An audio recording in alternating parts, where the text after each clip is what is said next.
Favor de sentarse.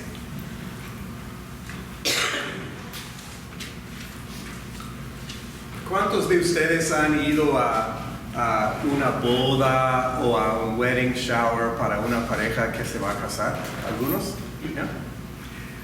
Frecuentemente en esos eventos, en algún momento en la fiesta, piden que la gente dan algún consejo a la pareja, cómo vivir un matrimonio feliz, ¿no? Y cada uno va apuntando su palabra de sabiduría para la pareja. Pero no solamente en ese momento de la vida pedimos consejos de otros, ¿no? A veces cuando uno está ya por tener su primer niño, su primer bebé, también en un baby shower pueden pedir ¿qué es el secreto de ser un padre bueno, una madre buena? O a veces cuando uno comienza en una nueva posición de trabajo, uno puede pedir consejos de otros que han servido en esa posición. ¿Qué sería el secreto? ¿Qué consejo me darías para que pudiera yo ser eficaz en esa posición que ahora voy a tomar? Y Jesús experimentaba frecuentemente personas que vinieron a Él pidiendo consejos, ¿no? Como aquel señor que vino y dijo, ¿qué tengo que hacer para alcanzar vida que tiene una calidad eterna? Vida eterna. Y Jesús conversa con ese muchacho y en fin, deja sentado para él dos mandamientos, lo que nosotros decimos que son los dos grandes mandamientos. Amar a Dios con todo su corazón y mente y fuerza y amar a su prójimo como a ti mismo. En el texto que tenemos hoy delante de nosotros, Jesús está ofreciéndonos la palabra de consejo para vivir una vida feliz y vital. Una vida que tiene la experiencia de vida abundante. Y es una regla tan sencilla y tan conocida que acaso al oírlo entra y sale porque es tan común. Ama a tu prójimo como a ti mismo. Trata a tu prójimo como deseas que él o ella te trata a ti.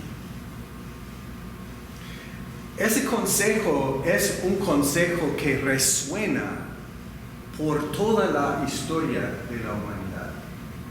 No es único en la boca de Jesús, sino que es una enseñanza que forma parte de la filosofía global de la humanidad. Y he puesto dentro de sus boletines hoy una hoja que habla de la regla de oro en varias tradiciones mundiales, que comienza con los egipcios 3 o 4 mil años antes del nacimiento de Jesús y sigue a través de los escritos sagrados de los hindúes, el sánscrito. En la religión tamil, no hagas a los demás lo que sabes que te ha hecho a ti daño. En los filósofos de Grecia, evita hacer lo que culparías a otros por hacer. Y no le hagas a los demás lo que te enoja cuando te lo hacen a ti. Zoroastrismo en Persia, que la naturaleza por sí sola es buena, que se abstiene de hacer a otro lo que no es bueno para sí misma. Los romanos aún, cuando hablaron de los supervisores, esto Trata a tu inferior como quisiera que tu superior te tratara a ti. Buen consejo. En judaísmo ya lo sabemos porque es un mandamiento que ya citamos, y en las palabras de Jesús ya lo citamos, pero aún en Islam, paga como te gustaría que te paguen. Sé justo como te gustaría tener justicia. Lo que quieres para ti, busca para la humanidad.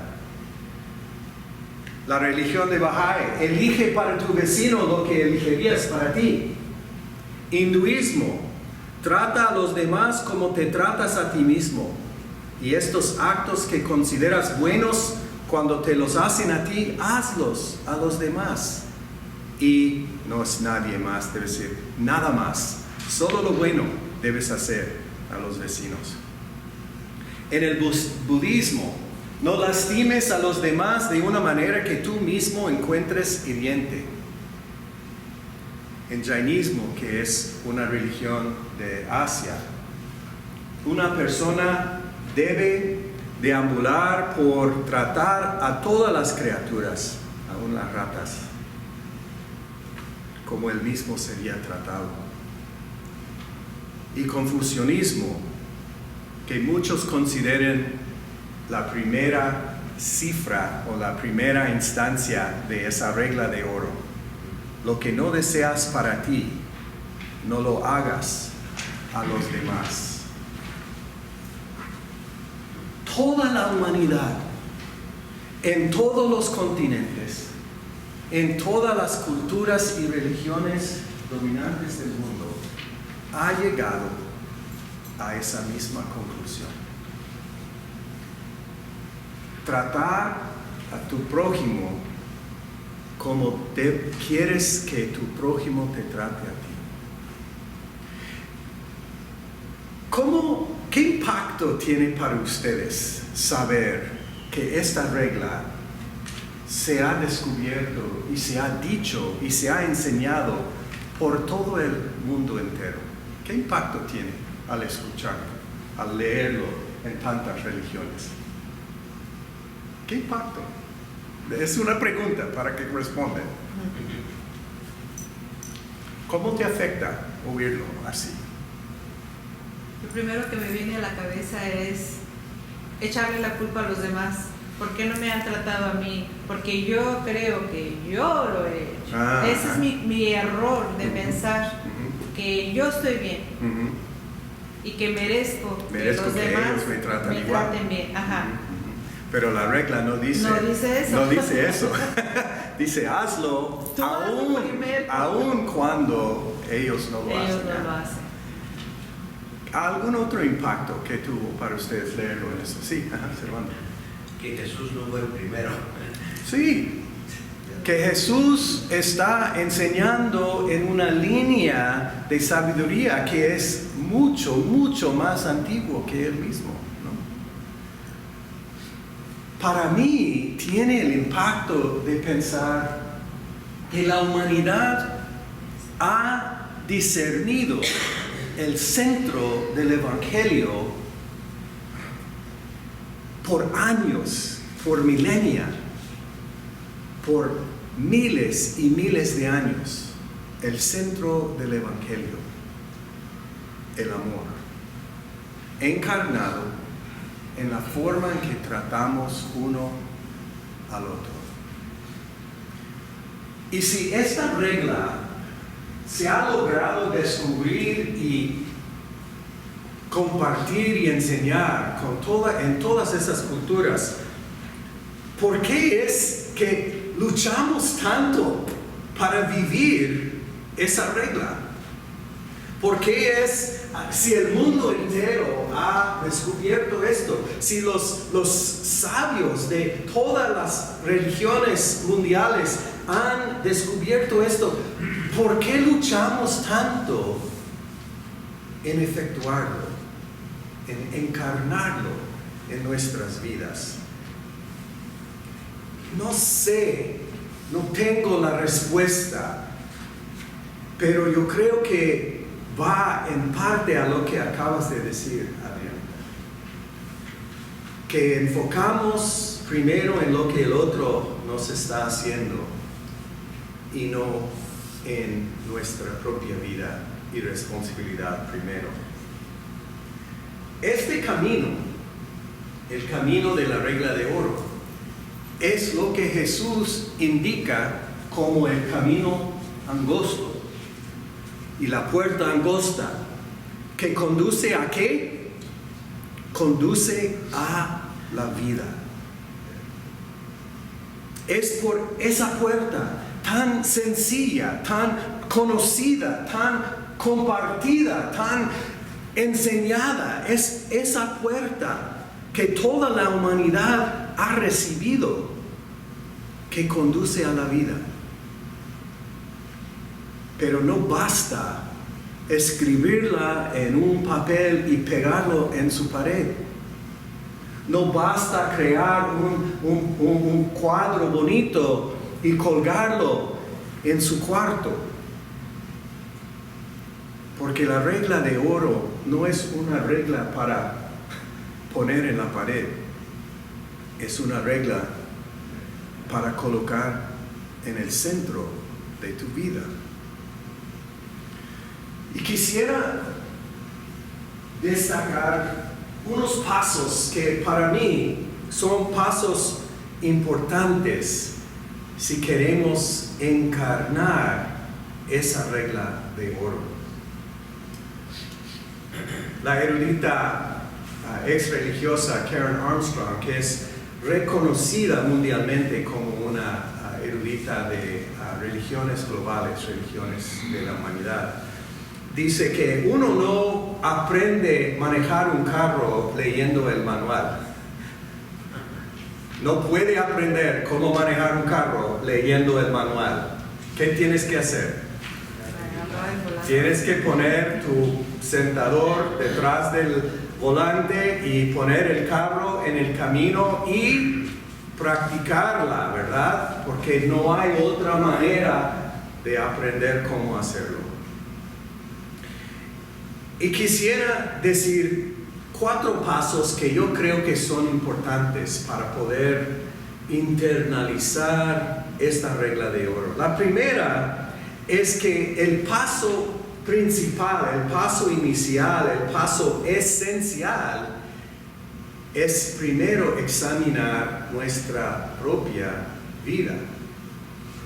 Si yo no sé, si yo no tengo presente lo que provoca daño en mi vida, lo que me ha herido, lo que me causa dolor, si no he reflexionado sobre las cosas, las actitudes, los comportamientos, las acciones de otros que me han creado dolor, entonces no voy a saber qué evitar o qué no hacer para crear dolor en otra persona, ¿verdad?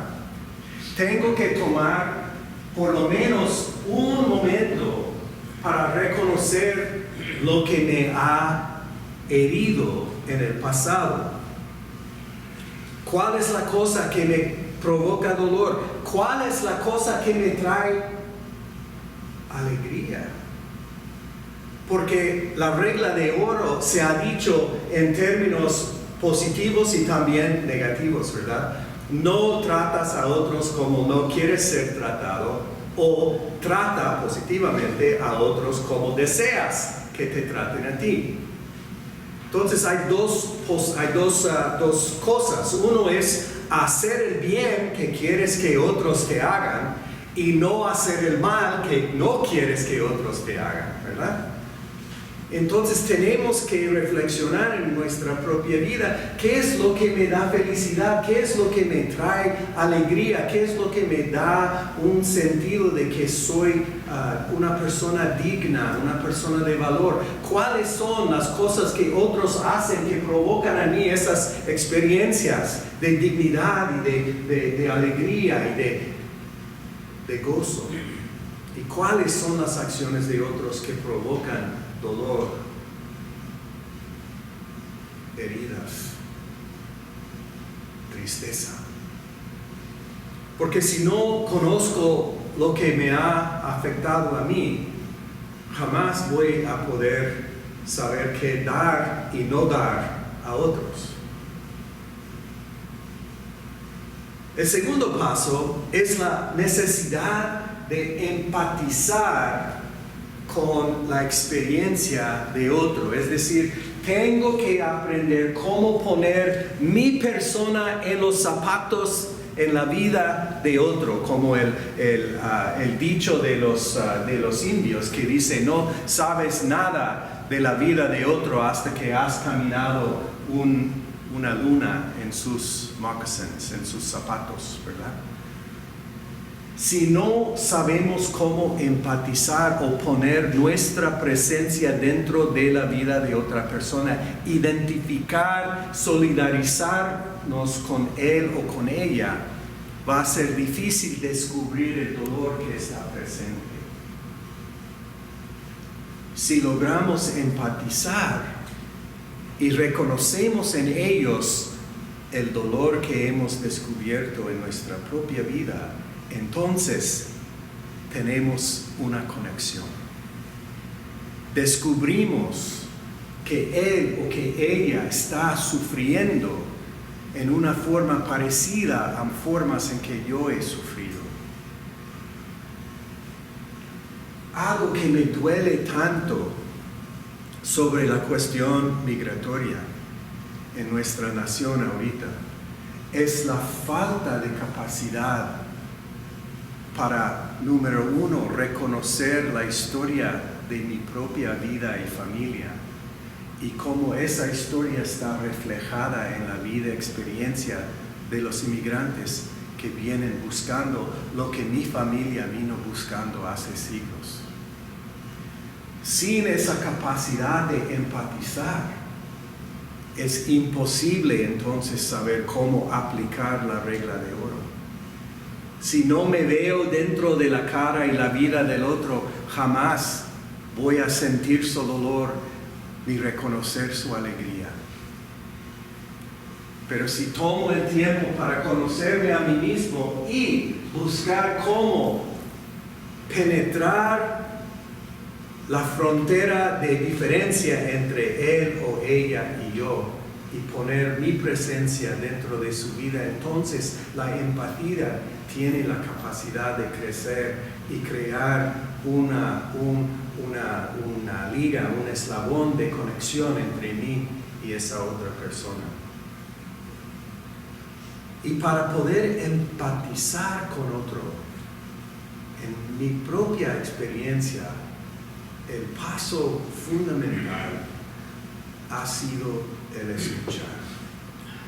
El escuchar.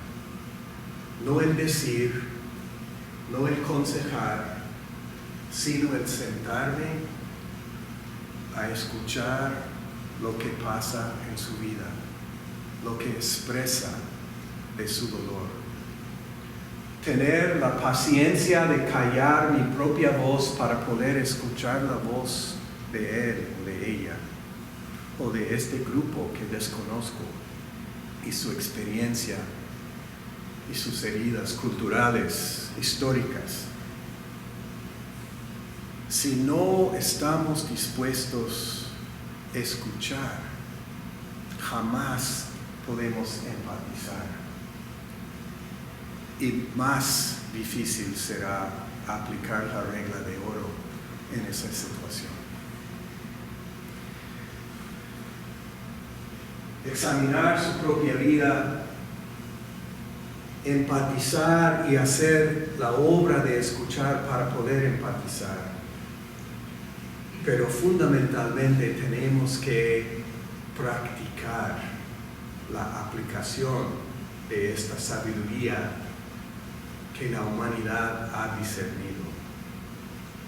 Cuando nuestra hija o nuestro hijo tiene hambre, está enojado y gritando, tenemos que escuchar, empatizar, reconocer cómo me siento yo cuando no tengo comida, estoy enojado por eso. ¿Y qué hago para mí mismo en esa circunstancia? pues busco comida. ¿Por qué no entonces hacer esto con mi hijo o con mi hija? Cuando alguna miembro o un miembro de la iglesia está expresando dudas profundas o dolor profundo espiritual, soy capaz de sentarme a escuchar lo que viene de él o de ella. Recordar cuando yo me he sentido la misma cosa y lo que me ayudó en ese momento que otra persona habrá ofrecido para poder entonces entregar eso a él o a ella también. Cuando un amigo en el trabajo de opinión distinta política está hablando ferozmente de su sentido de la injusticia y por qué no deben estar haciendo lo que están haciendo en el gobierno, tengo la capacidad de no lanzar mi opinión opuesta, de detener mi boca y escuchar el dolor que sienten, la raíz de su ira, y tratar de recordar cuando yo también he sentido injusticias y responder con compasión en lugar de contradicción, maldición. La regla de oro no es una teoría, es una regla para la vida, es una manera de vivir, es el camino angosto, la puerta angosta que Jesús confirma con todos los sabios de las edades, es el camino a la vida. Esa misma Karen Armstrong, la erudita, hace 10 años lanzó una campaña que se llama The Charter for Compassion. Es un documento celebrando e invitando al mundo a la compasión. Y puse en su boletín una copia de ese documento. Es un documento que ella invita tanto individuos como organizaciones a comprometerse a vivir. Y está basada completamente, exclusivamente en la regla de oro, que ella en sus estudios descubrió está repleta por toda la humanidad y las varias religiones.